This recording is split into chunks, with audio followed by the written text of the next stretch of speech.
that is the most progressive, productive, and political force in the Philippines.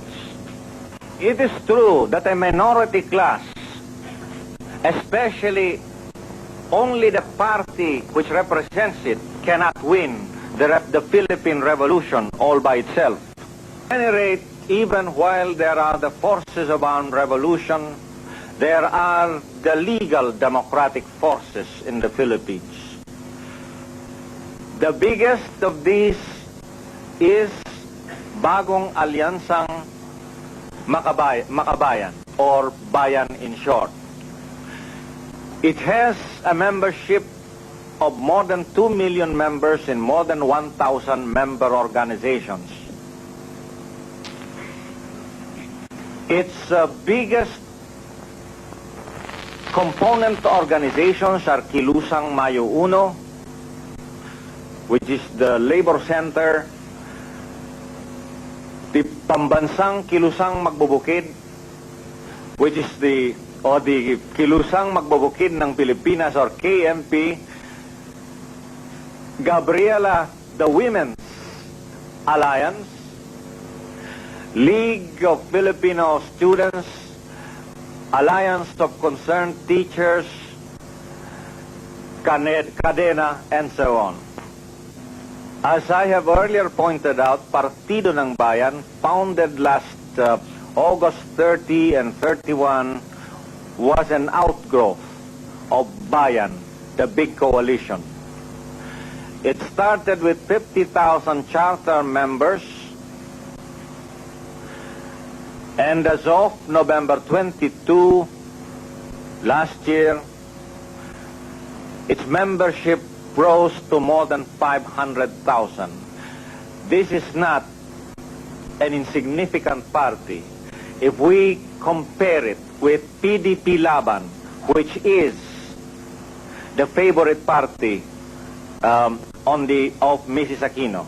PDP Laban has only 200,000 as of November 1986, despite the advantages that being in power allows.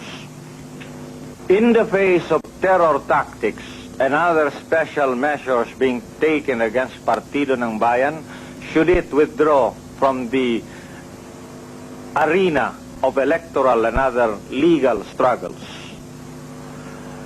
No, it should not. Not even Marcos, enjoying the powers of an autocrat, could put down Bayan, the coalition, and all its component organizations.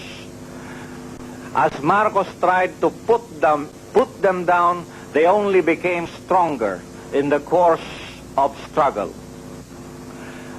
Is it true that the Philippine left, or the progressive forces, representing the fundamental interest of the working class and peasantry, being marginalized by the ascendance of Mrs. Aquino to the presidency and by such so-called democratic operations as now being unfolded before our eyes?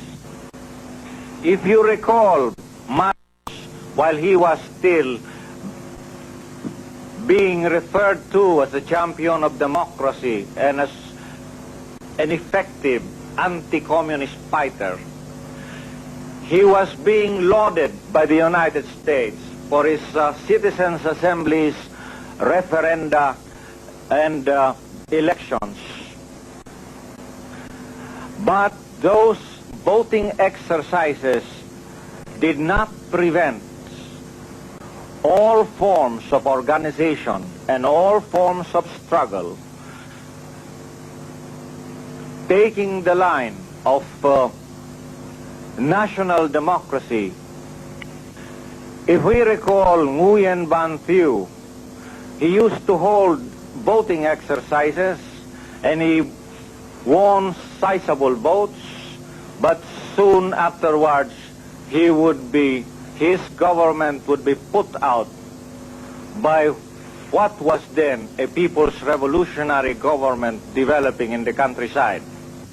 While the big compradors and landlords in the Philippines can arrange voting exercises every so many years,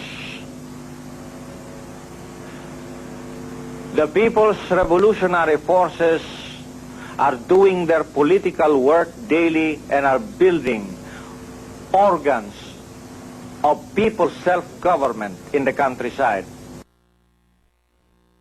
to link itself with the biggest class, the peasantry, by sending its cadres to the countryside among the peasantry. The Communist Party links up with that most numerous class and ensure that the basic alliance of the working class and the peasantry is built.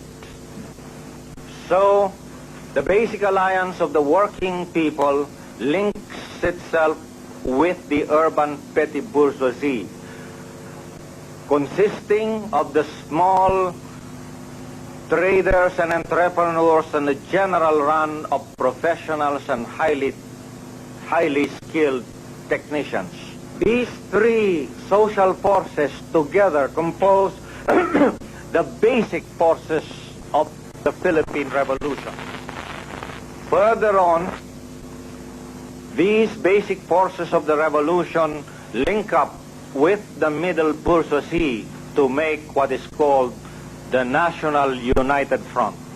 At the moment, the most consolidated expression of the National United Front in the underground. It is a united front for armed revolution, and it is the National Democratic Front. The National United Front, however, is not only for the purpose of armed struggle. It is also for legal struggle. There has to be a combination of the two forms of struggle. That is the way how the Filipino revolutionaries conceive of their strategy. At